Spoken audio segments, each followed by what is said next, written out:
Okay, I think we're going to get started just so in the sake of time.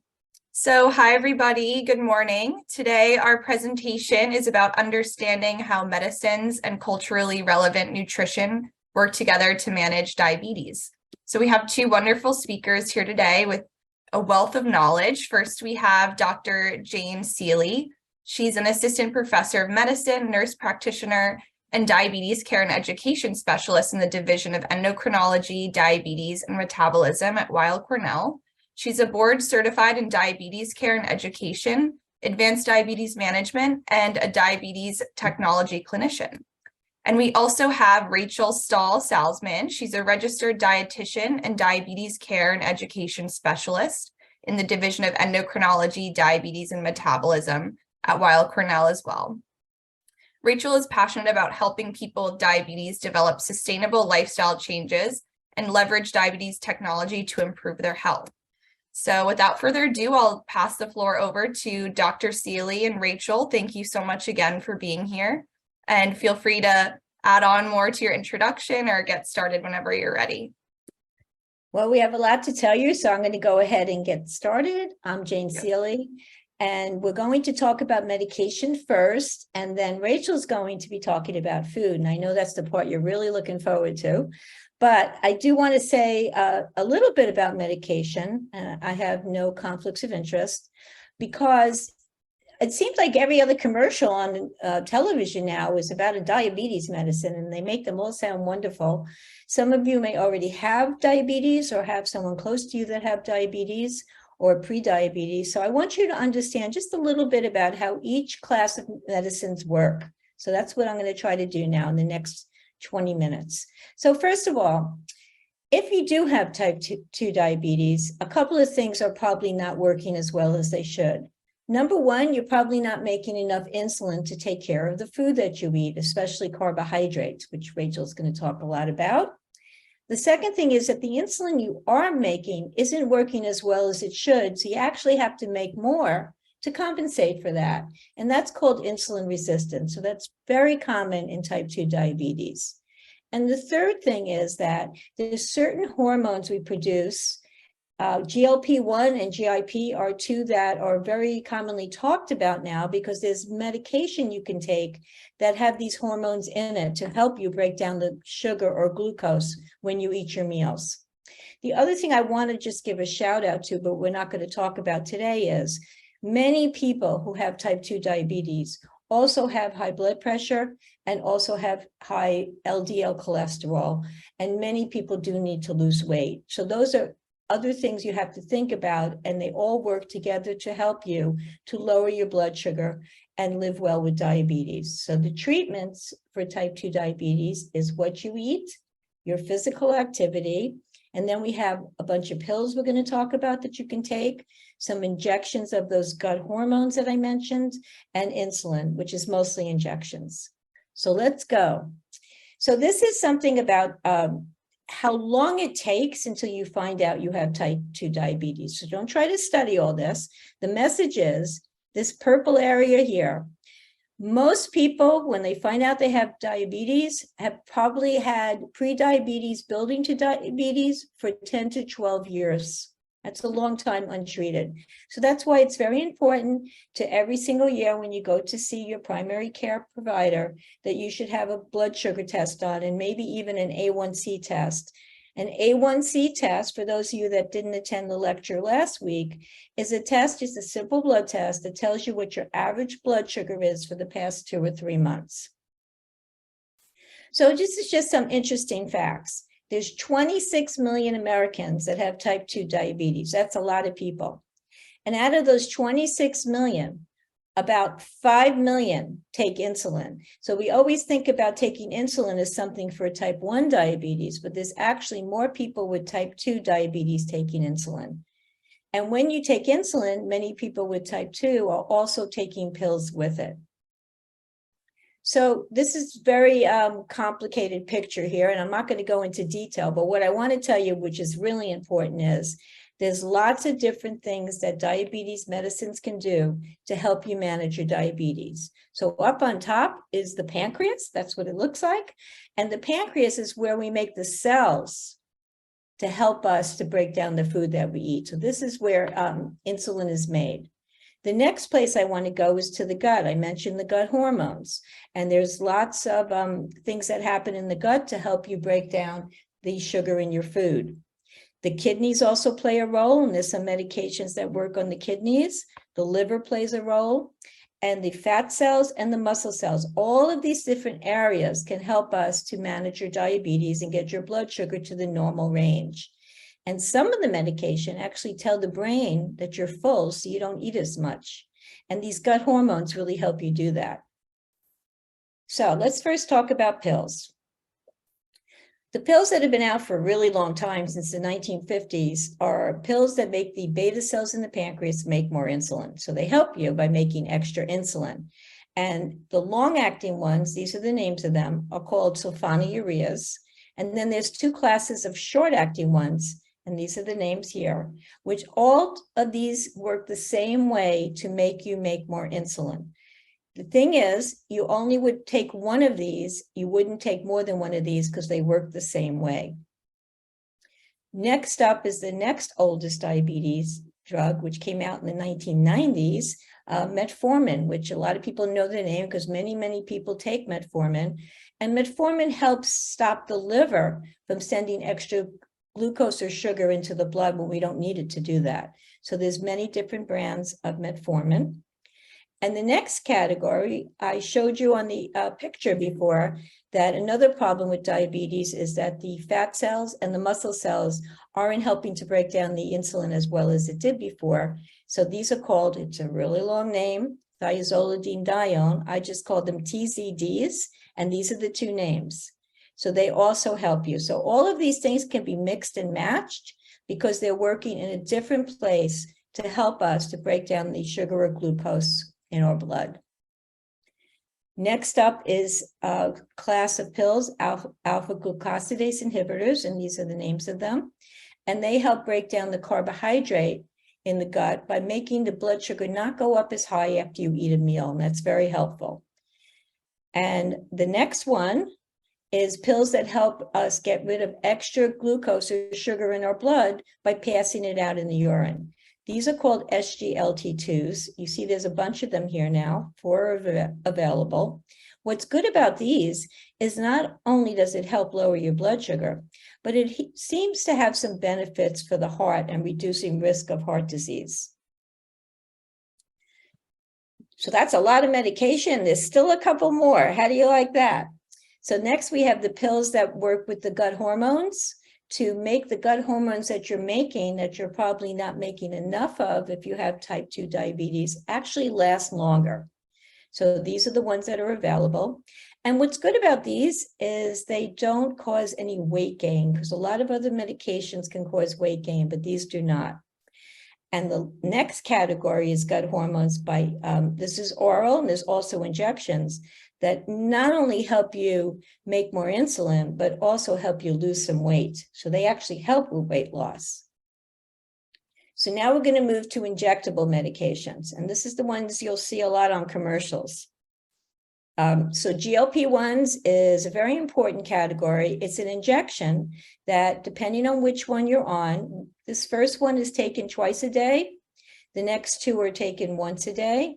And the newer ones are only taken once a week. So that's really great that you only have to do it once a week, same day of the week, and that's it. And now there's a new one that combines not just that GLP-1 hormone that helps you break down the sugar in your blood, but also has the second hormone, so GLP-1 and GIP. And what they're learning with this, which has only been out a few months, is that people are losing even more weight. So that's the hope. If you lose weight, then you have less resistance to your own insulin, so the insulin works better. So you're able to lower your blood sugar more and maybe even take less medication. So it's a win-win. Even if you lost 10 or 20 pounds, it can make a big difference in your diabetes. So now I'm going to talk about insulin. And insulin has been out for a long time, but they keep coming out with new versions of insulin. So the first one I'm going to talk about is basal insulin or background insulin. So that's insulin that lasts a long time. You can see on the picture on the bottom that most of these insulins last 24 hours or even longer. So we have the long-acting insulins, which again, they're taken once a day at the same time. Glargine is a very common one. A lot of people are taking, and there's now 3 companies that make glargine. So there's 3 different names for it, but they all are the same. They're all glargine. There's Detamir, and there's 2 longer-acting insulins that actually last longer than the 24 hours and keep your blood sugar nice and steady all day and all night. So this is the U300 glargine, Toujeo, and the Degludec C, but they also have a lot of commercials. Next category, so there's the long-acting insulin. Now we're going to talk about the short-acting insulin. This is the insulin that helps you take care of the meals that you eat, especially the carbohydrates that help you break them down. And it also helps you correct your blood sugar when it gets too high. So if your blood sugar is too high, you could take a little extra of this insulin and it will bring it back down to normal. So most of them are taken anywhere from 15 minutes before you start eating to the moment before you start eating. And there's several brands, but the 2 main categories are Lispro and Aspart. And you see all the different names. They came out with 2 newer ones that work even faster. So this is the Fiasp and the Lumjev. So the good thing about it working even faster is you could take it just before your first bite of food and it would work in time. So you can see that they start to work very quickly when you take them, and by the end of 4 hours, they're pretty much done with their job. There is an older insulin out that's been out a long time, regular human insulin. You see a big R on the bottle, and this actually starts working a little bit slower. So it takes about 30 minutes or so to start working. You need to take it a half an hour before you start eating. So that's not as convenient, but this is a very inexpensive insulin if you don't have good insurance coverage for the insulin. So the older insulins cost a lot less than the newer ones if you don't have good coverage. Next, we have another insulin that's been out a long time. It's called NPH. And NPH is not a very long-acting, and it's not a very quick-acting. It's kind of in between. So it's an interesting insulin. You can see here, it starts working a couple of hours after you take it, and it reaches its strongest point here about 6 hours later. And then it keeps going slower, slower, slower for the next maybe 12 hours or so. What's good about it is when you take it in the morning before breakfast, it'll give you some insulin right away to cover your lunch and then help you later on. And on top of, on top of that, you could be taking an insulin for your food or a pill that helps you with your food. So the one thing I want to mention about NPH insulin is it looks cloudy. And the reason it looks cloudy is they've taken that regular insulin that is short acting and they put something in it to slow it down. So that's why it has that milky look. And what's really, really important if you take NPH is that you mix it every time you take it. Mix it means you just take it and turn it upside down and back and go like this 10 times, rotate it, and that mixes it up. So there are combinations of the short or fast-acting insulin together in a single vial or pen, and many people take insulin with pens, with that NPH intermediate-acting insulin that together will cover all your needs. It'll cover your meals, and it will cover in between, and it will help you throughout the night. So they're usually taken before breakfast and before dinner. And again, they look cloudy, so you have to mix them every time. But what's very important about these medications that are mixed with 2 kinds of insulin together is it's expecting you to eat breakfast, lunch, and dinner. So that's really important. So this is how it works. You take it in the morning, and the fast-acting part covers breakfast, and the NPH part covers lunch. Then you take it again at dinner time, and the same thing happens. The fast-acting covers your dinner, and the other insulin, the NPH, gets you through the night, so you wake up with a good blood sugar in the morning. Then we have combinations.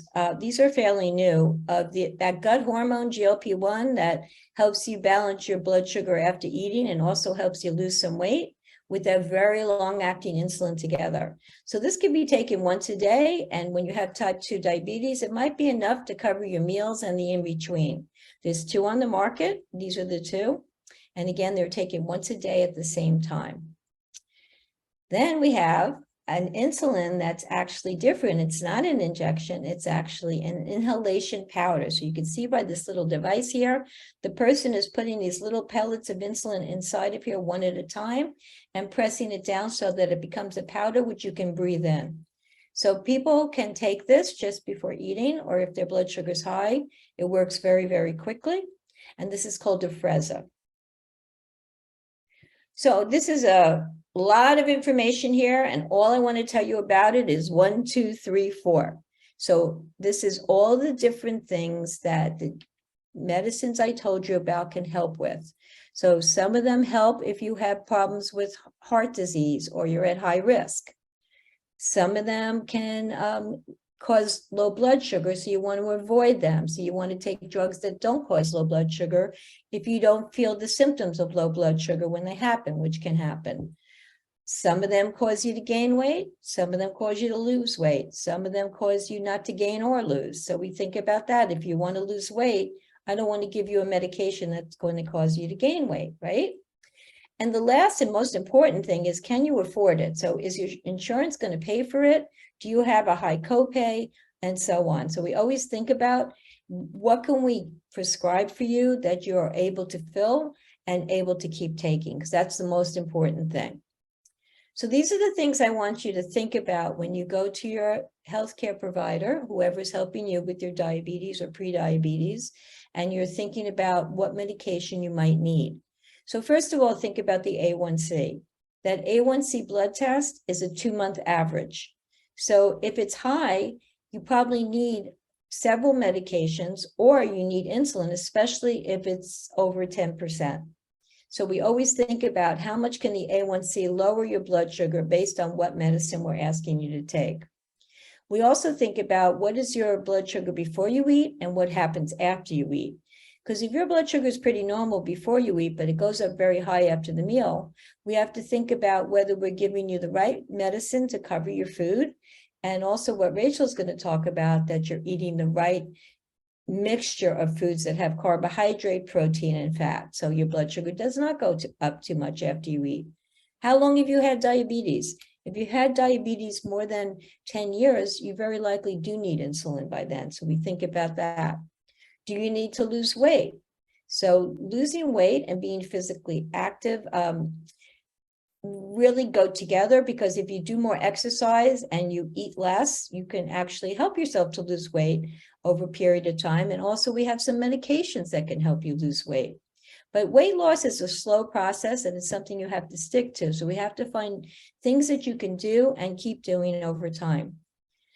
The next is, what is your target? So you need to ask your healthcare provider or your healthcare team, what should my A1C be? What should my blood sugar be before I eat? And what should it be an hour or two later? So we take into consideration how old you are, if you have any risk of low blood sugar or you don't recognize your sugar when it's low, and if you have other health problems like heart disease and kidney disease, we might actually raise your target up so it's not so strict.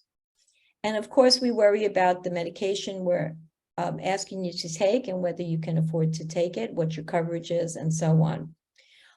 The most important question is, when we ask you, together with you, we come up with a plan of what you should be doing when you go home. We need you to be really honest with us and let us know if it's something you can or cannot do. And if you feel that it's going to be really hard for you to do what we're talking about, then we want to try to find a way around it that we can give you something that you feel you can support. So if it's too much for you, let us know. We're going to work together with you to come up with a plan that you can follow. And don't be afraid to tell us you went home and tried and it didn't work out. We need to know that sooner rather than later so we can change it. So I want to mention this great website. It's called the American Diabetes Association Consumer Guide. You can see it on the computer, or you can also actually get it on your phone through your browser. It's not an app. And you can look up any glucose meter or continuous glucose monitor or diabetes medicines, insulin pens, all kinds of things on this site. And you can even compare different products to each other, and it's free. So the last thing I want to say before I turn you over to Rachel so you could talk about food is that diabetes management takes a team, and it's not just a team with us, which we do want you to have, to see the dietitian, to see the nurse practitioner, the physician, physical therapist, pharmacist. All of us have different things we can help you with and work together with you on, but also at home. You want to get a support system at home so that everybody knows as much as they can about your diabetes and what you need to get support.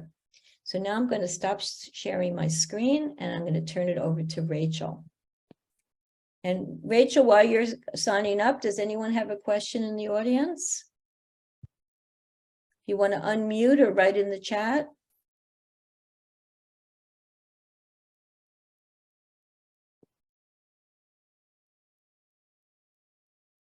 No? No, All right. any questions as of now? Thank you. Thank you, Jane.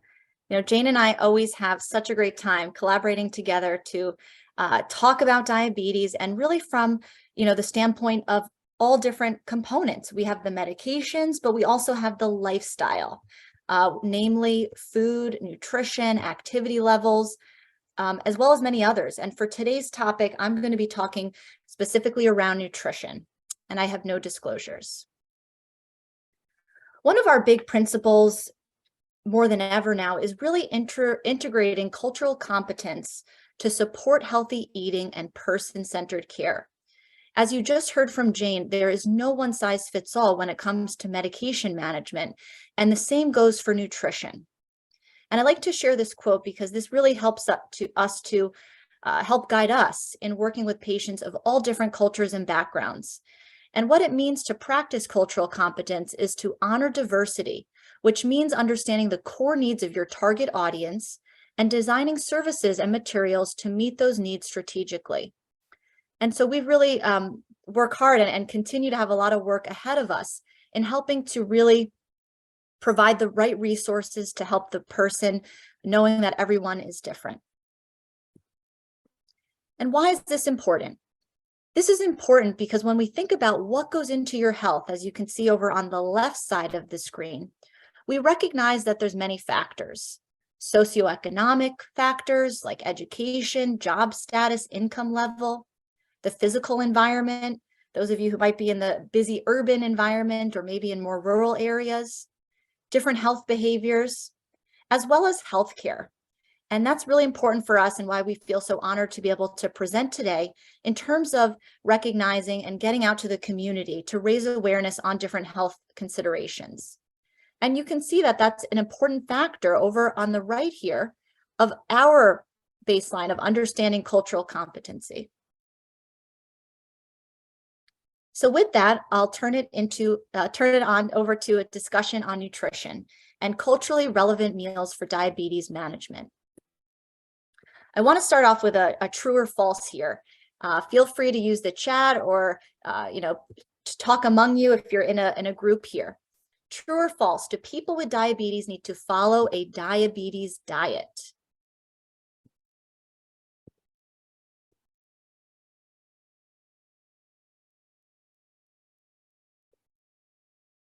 Okay, so think about it for another moment here. And the answer is false. We know that people with diabetes can be eating, as with everyone, we want to focus on healthy eating behaviors. And we have a lot of different options to help support that specific person. So there's no one specific diet that everyone must follow, which gives us a lot of flexibility in determining different recommendations. There are a couple key principles that we do want to focus on as we think about a healthy eating plan. And Jane knows I really don't even use the word diet. This is something that we want people to have a sustainable eating pattern that supports them through the years. So it really goes beyond that one size fits all approach.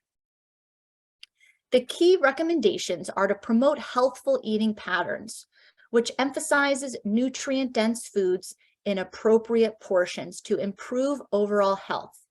And in that picture here, you can see some of those nutrient-dense foods I'm talking about, foods that are rich in vitamins and minerals, that may be high in fiber, and are natural and minimally processed. You could see an example of, I see some broccoli, some Brussels sprouts, fruits like berries and blackberries, quinoa, chia seeds, different hearty nuts and seeds as well. And we want to make sure to address individual nutrition needs based on the individual's treatment goals, which may vary depending on what diabetes medication they're on, like Jane had talked about, as well as personal and cultural preferences. We also want to make sure we maintain the pleasure of eating. I know as we're getting into the holidays now, my goal is to not have patients feel deprived of what they wish they can have, but to find ways to fit it in. And that's where portion size becomes important. And lastly, giving you the practical tools to develop healthy eating patterns. So another quiz here. I like to make sure I keep everyone engaged. Which of these foods do you think is linked to the highest risk of type 2 diabetes? You feel free to use the chat.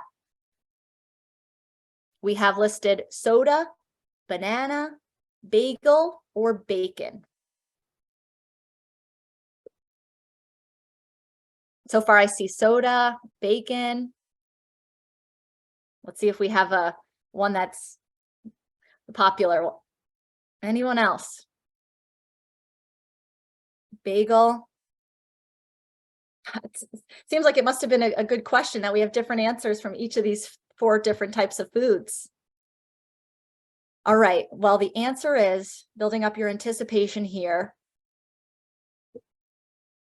is processed meat, believe it or not. So those of you who said bacon were correct. When we think about diabetes, everyone thinks about, oh, it's all the carbs, it's the sugars, which certainly is. You can see sugar sweetened beverages like that soda does increase our risk of diabetes. However, we cannot forget the role of processed meat and animal products. And that's where we really like to emphasize a plant-forward approach in helping patients eat more fruits and vegetables, eat more whole grains, things that people always think they need to cut out with diabetes. And believe it or not, those whole grains can actually reduce our risk of diabetes. And I'll talk about some of the important benefits that these foods have. When we think about healthy eating, I like to share this plate planner to emphasize the proper portions and types of foods we want to fit on our plate to create a nice balanced meal. And you could all think about your dinner last night to see how it matched up.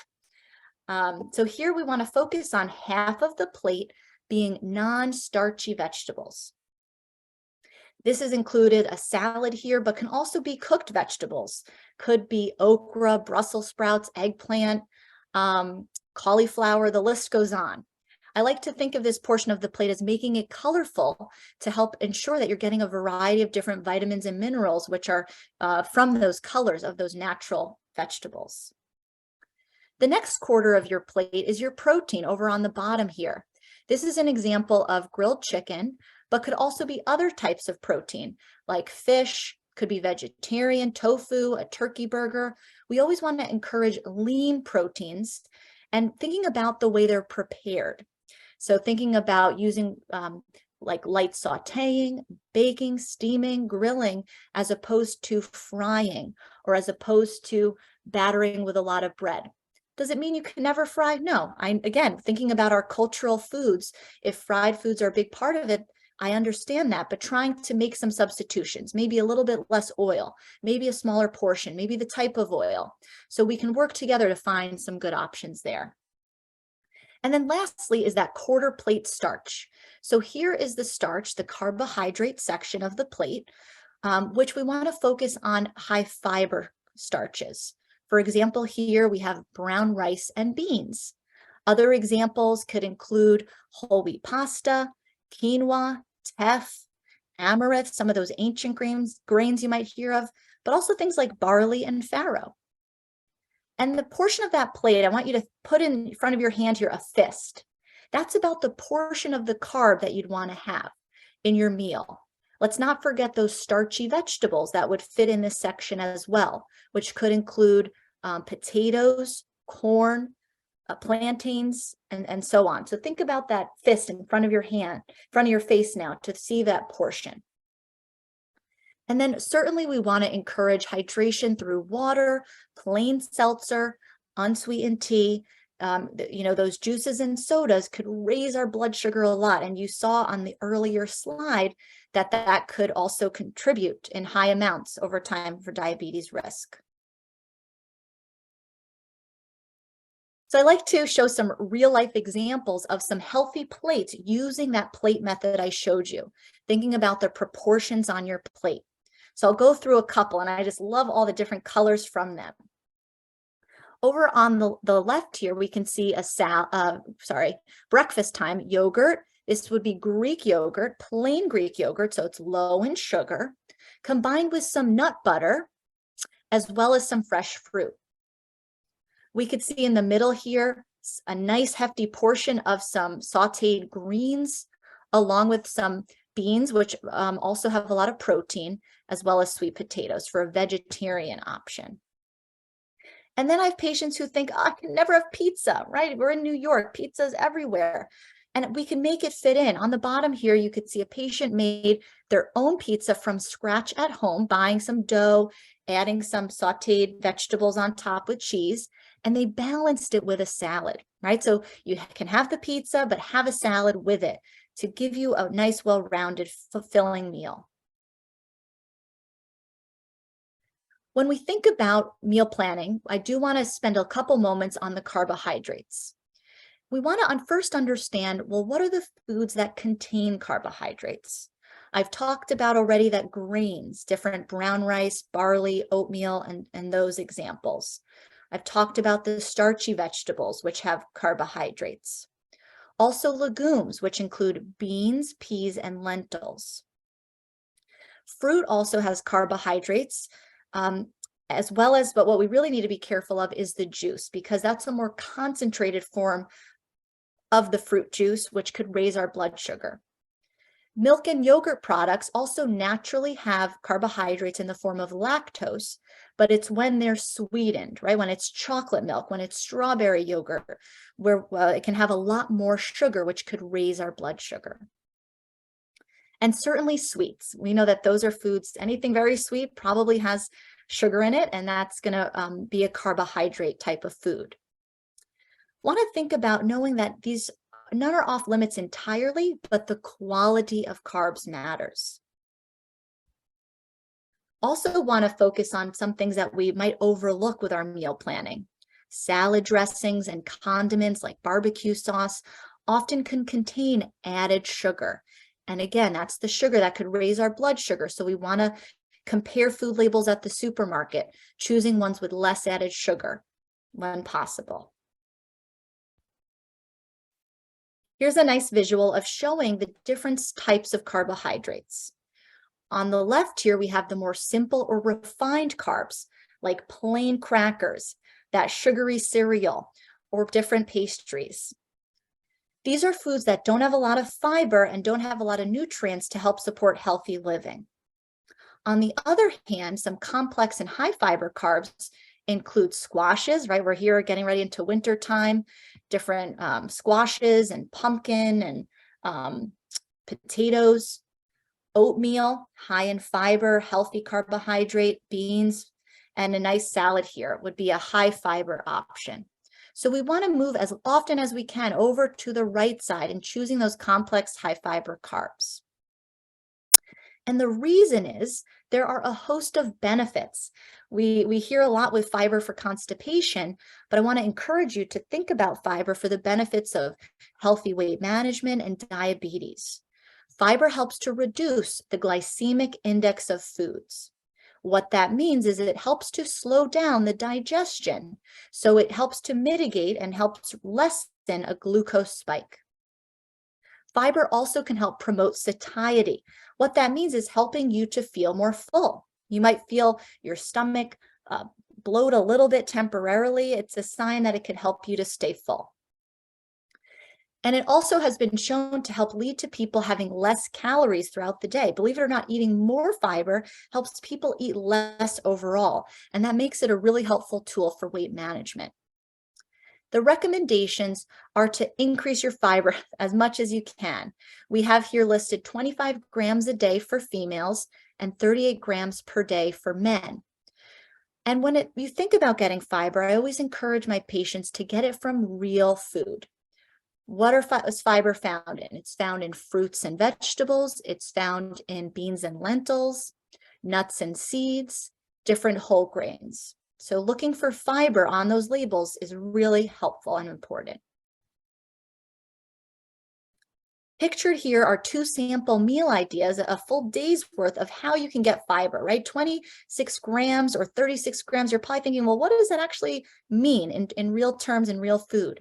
So I've shared with you a couple of breakfast examples, lunch, snacks, dinner, to show you how you could actually fit in both these examples are at least 30 grams of fiber. Let's take a look at 1 or 2 examples here. A salad with chicken, half a cup kidney beans, with some greens with olive oil and lemon juice as a dressing is already a third of your fiber goals for the day. And you could add snacks like fruit or nuts, which can also add fiber. I also like adding on the breakfast here chia seeds, which are really high in fiber to help you to meet your goals and helping you to stay more full. So chia seeds could be added to a smoothie, could be added to yogurt, really could be mixed into a lot of different things. And when we think about carbohydrates and the different options, I like to share different examples of foods from different cultures.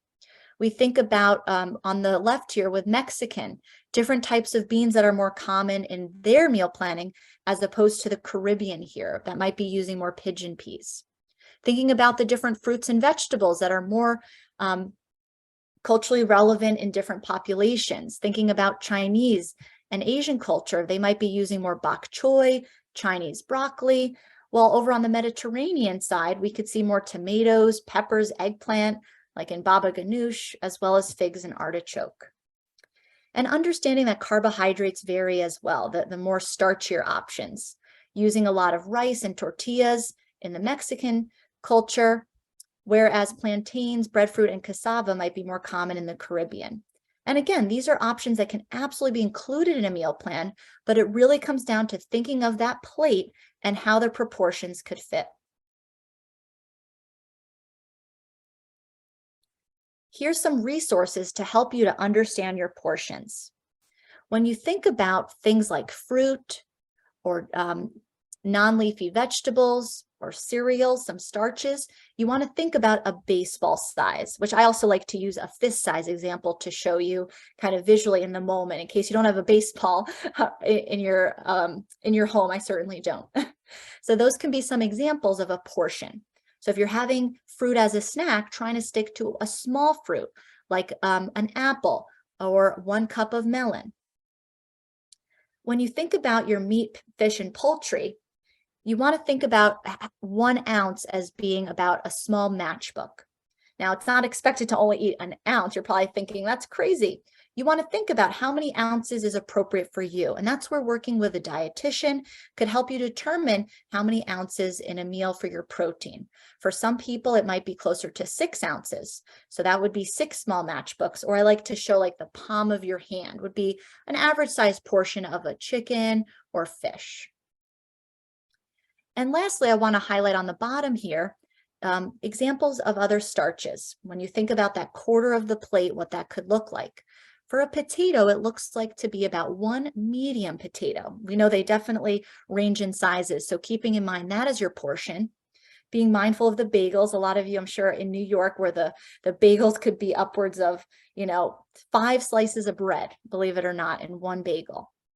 So trying to choose a mini bagel, or I know what Jane likes to do or recommend is scooping out the middle. So you still get the taste and flavor of it, but you're reducing some of the carbs in the middle. And lastly, you could think about portions with things you might have in your home, like a cupcake liner, about a half a cup of cooked oats, pasta or rice, or some avocado that you could throw onto a salad. And when you think about some snacks like nuts, I like to use a small handful, or you can kind of visually think about a ping pong ball being about 2 tablespoons, which is a nice portion for a snack.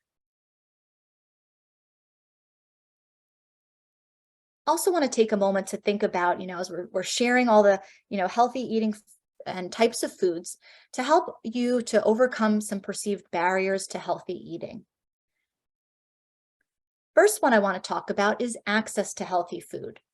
We know that it can sometimes be challenging for those of you who might be in areas where there's not easily access to food. So I encourage you to review the New York City Food Guide, which is available online.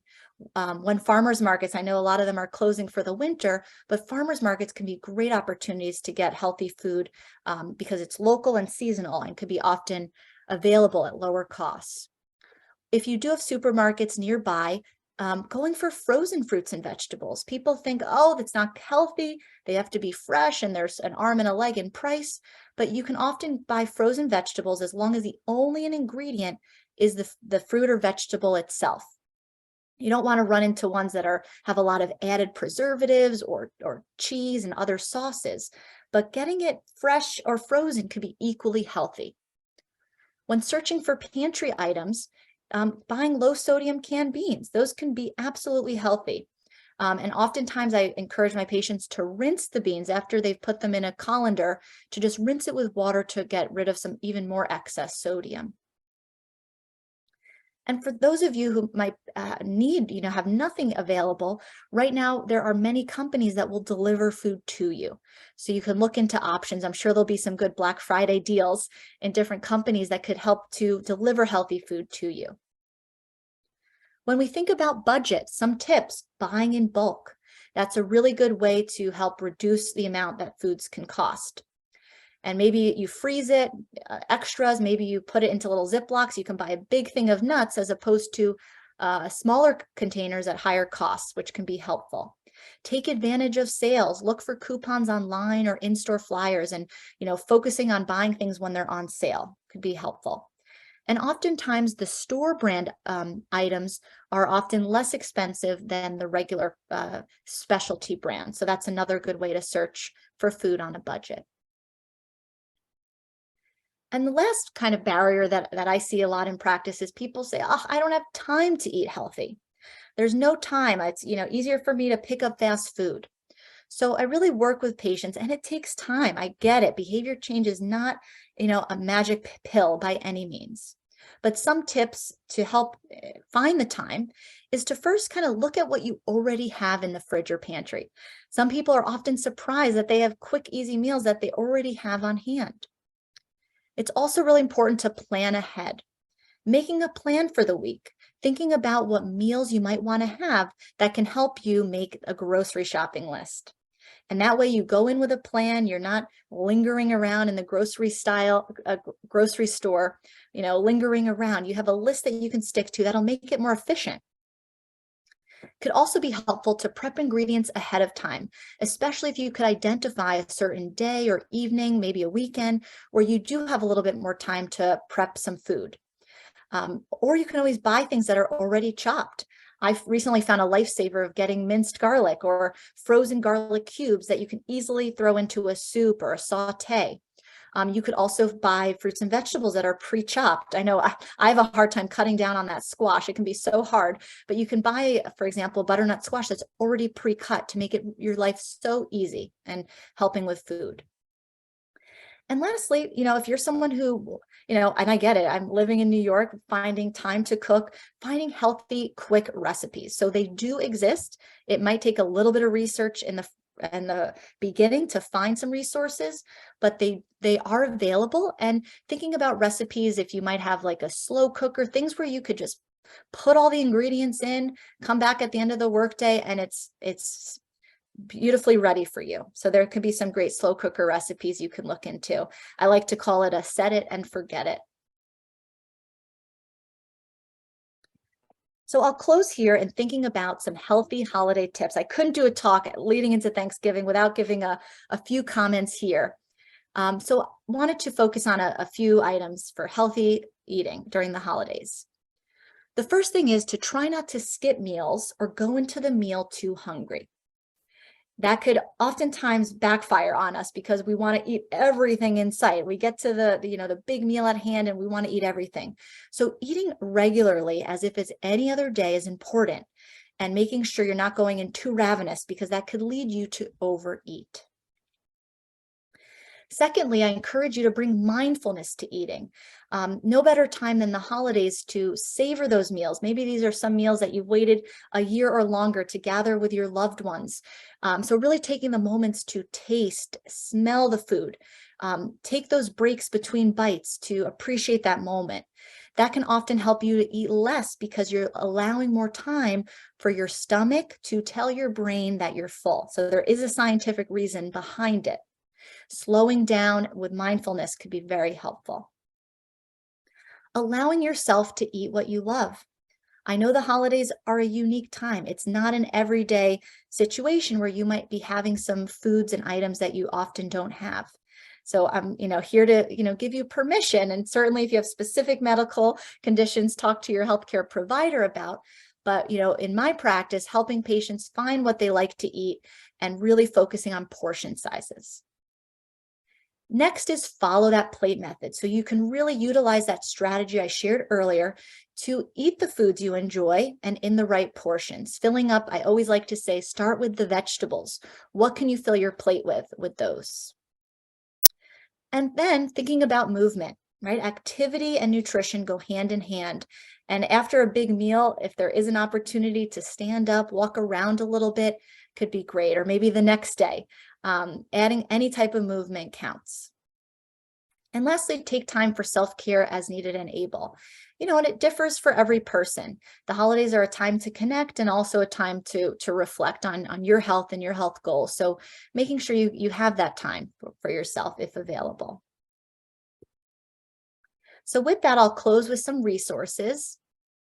Want to share with you some websites as well as different organizations for healthy eating tools.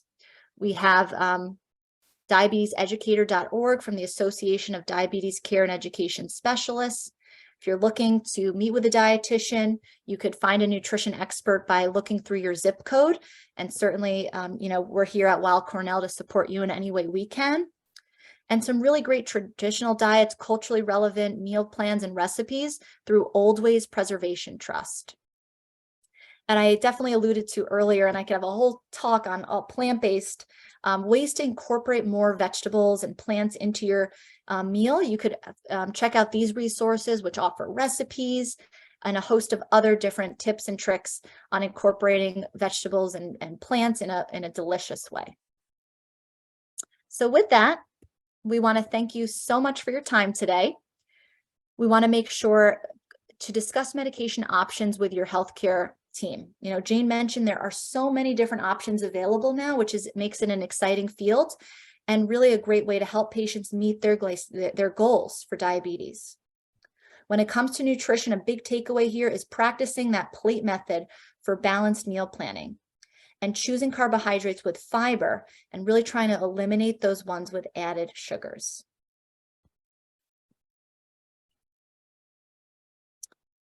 Okay. So thank you.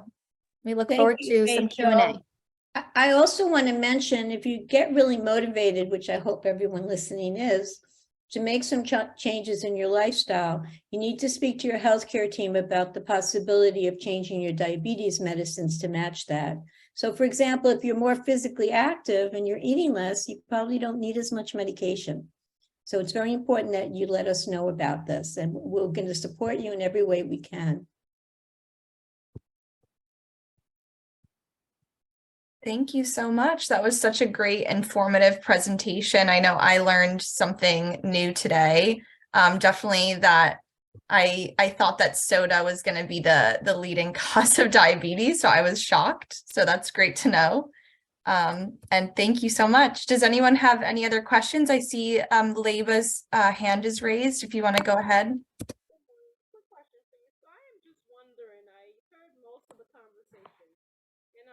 Why is it that there's so many people that have diabetes end up going into kidney failure and those type of things? We didn't touch on how to prevent those things.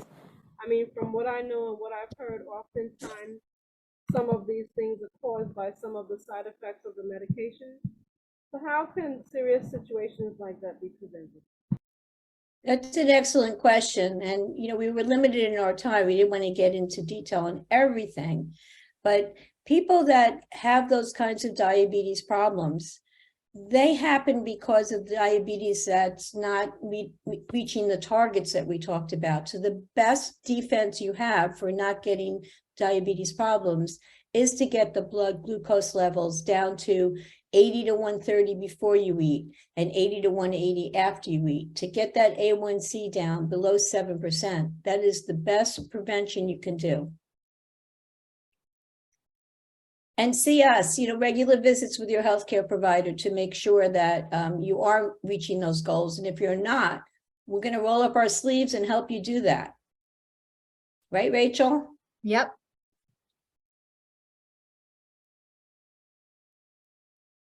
Any other questions?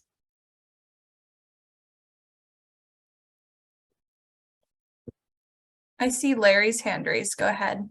Yeah, we've had a whole series of lectures through Civic looking at different components, what's about cholesterol, triglycerides, proteins, carbs, all sorts of things. The problem for me, and I don't know, I would think for other people, but speaking for myself, is to integrating it and get a single overall set of recommendations. And I just want to pass that along. I don't get a single coherent picture. I'd have to go through all the different pieces, all the different overheads, because there's a lot of good material out there. But for me to put together a coherent plan, taking all of it into account, it's a little tougher.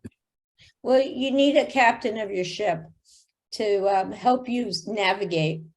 And the diabetes educators, I know I'm bragging about myself and Rachel, but we're trained, that's our training. We're trained to look at all of the things coming at you and help you prioritize. What do you need to focus on the most? What can you add? And we realize that to ask you to do 20 things at once is impossible. So we're going to focus on the most important things first, and then try, as you're ready, to add other things that you can do. So it's a process. It's a lifetime process. Once you're diagnosed with diabetes, we get new treatments all the time. Every time I open up a journal, I find a new drug, a new this, a new that. Rachel and I are learning about things ourselves, and then we come back and tell you about it. Like one idea, for example, is we learned from some research at Cornell that if you eat your protein first, when you start your meal and you wait 15 minutes and then you eat your carbohydrate, that guess what? Your blood sugar won't go up as much. That's not a bad deal, huh? So, we try to help you figure everything out, and you need to tell us what's hard for you so we can try to figure out if there's another way you can do it, or how you can do the most important part of it first and then do some more later. Does that help you? And I'm sure everybody feels that way. I think your question is a great question, and many people feel there's just too many recommendations. Mm-hmm. How do I prioritize it?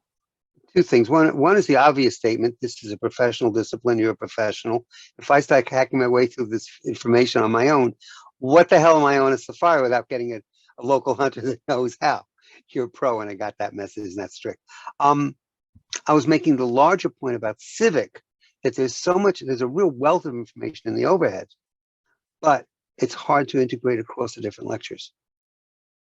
And that may be a bookkeeping or an art or a web issue. Oh, Larry, I think that would probably be a question for us in terms of putting that together. I mean, we could make a playlist on our YouTube channel with all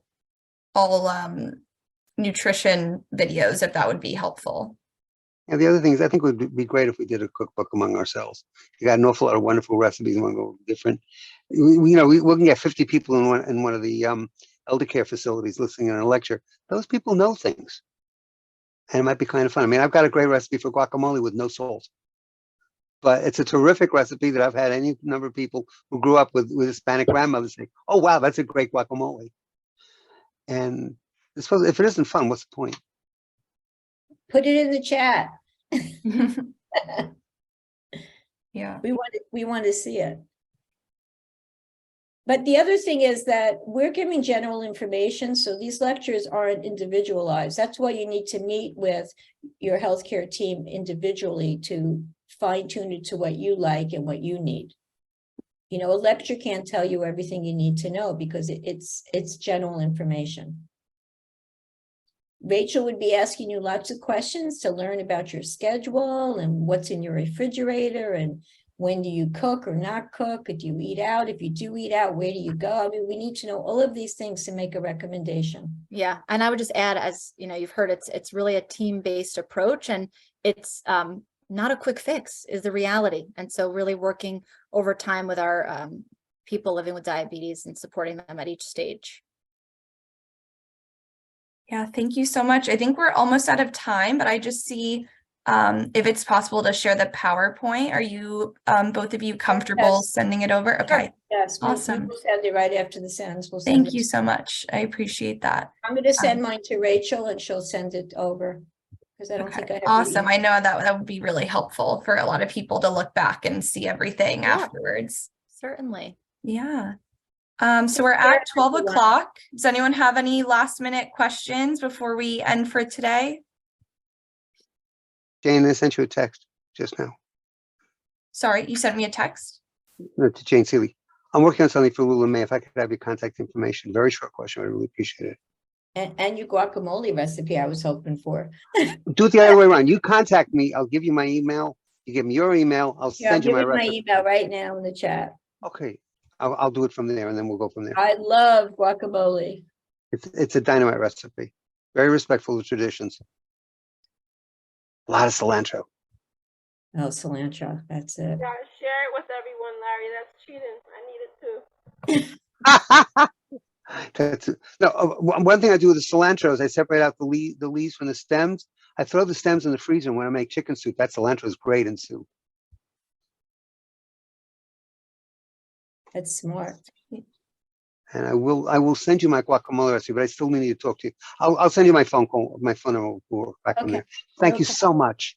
Thank you, everyone. It's so Thank nice you. meeting you.